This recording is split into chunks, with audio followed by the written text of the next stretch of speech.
Anyway, you're listening to Fritch Show, and obviously I'm the Fritch. Thank you for joining me. Of course, it's Friday. We're having a good time here, making fun of liberals and smacking them right on the booty where they deserve to be smacked.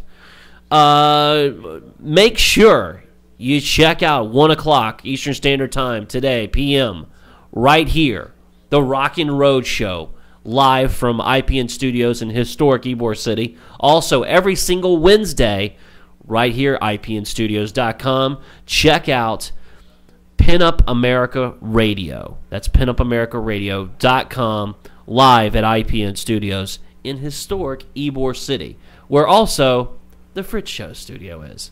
Now, we played the clip of the Janine Garofalo lookalike just a second ago. I couldn't remember her name, but thanks to Daniela in the chat room, Daniela had typed in, yes, it was Janine Garofalo. And that chick looks just like her. Like, maybe that was like a younger version of Janine. But anyway, so the Janine Garofalo wannabe,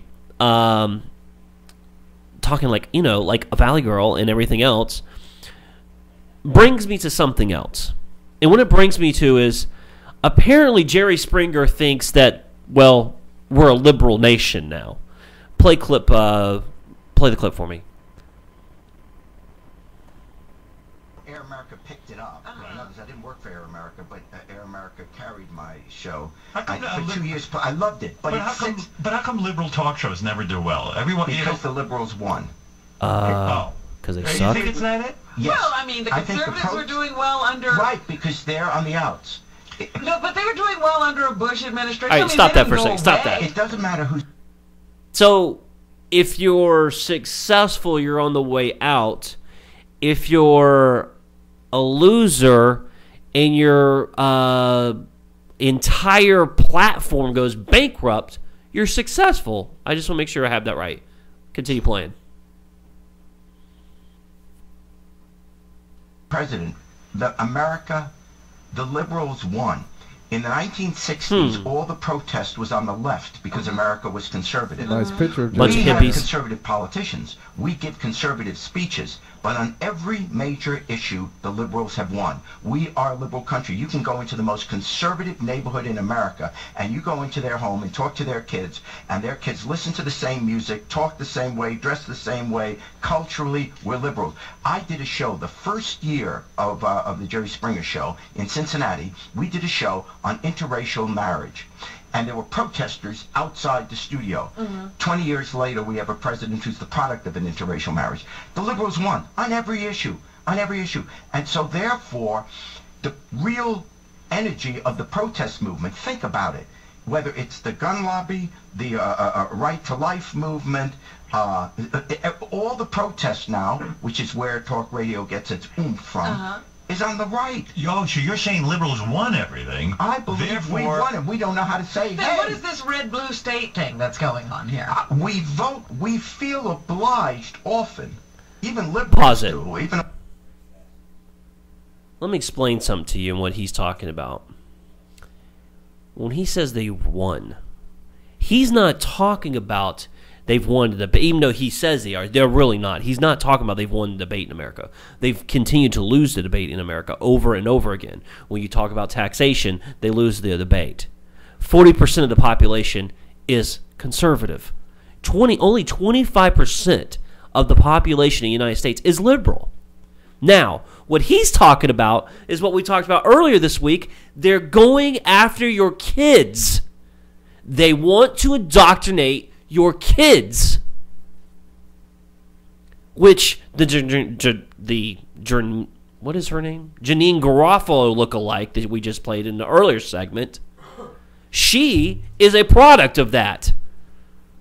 So, boys and girls at home, that's what you look like when you're indoctrinated by the liberal left. You see, like, they were partying on the streets and, It's you have to understand something. They cannot win in a debate. Every subject that you get in a debate with, whether it's gun rights, whether it's taxation, they lose that debate. They want to tell you that guns are the cause of crime rates going up, when there is no historical fact to that. The fact of the matter is, crime around the entire globe is on a way down, and especially here in the United States. And more people own guns today than they have, I don't know, in the last 30, 40 years. So how could that be? The crime rate's going down, but yet more people own guns? Really? How does that work out? So they lose that debate there. They lose the debate on stimulating the economy when you cut taxes. Because they go, oh, a tax cut for rich, all it does is all the people continue to get rich at the top, and no one in the middle class gets anything. The 80s are a prime example of that. Tax cuts across the board, 4% income hikes in the middle class. So they lose that debate. So they can't talk to you and have an intellectual debate. So now they have to go and indoctrinate your kids, which is why NASA now has a website directed towards indoctrinating your kids on global warming. They cannot win the debate. They've lost. So now they have to go after your kids.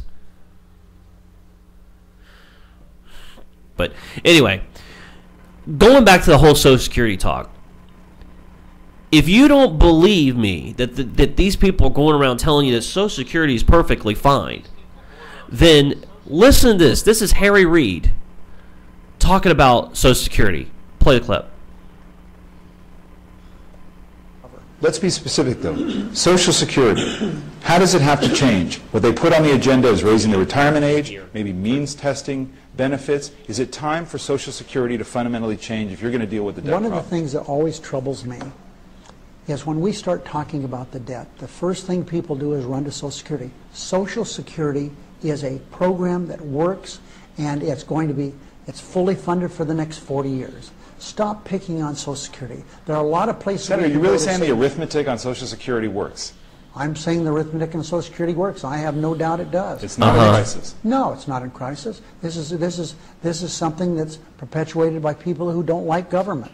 Social Security is fine. Are there things we can do to improve Social Security? Of course. Means testing, raising the retirement... No, seriously. It's a system that works. You have more people collecting unemployment than you have that are actually paying into the system. Yeah, that's a system that works. I don't know. I didn't go to Harvard or Yale or some other elite school, but I happen to know that if you have a program that takes in less money than it pays out, it's not going to work. It's like business.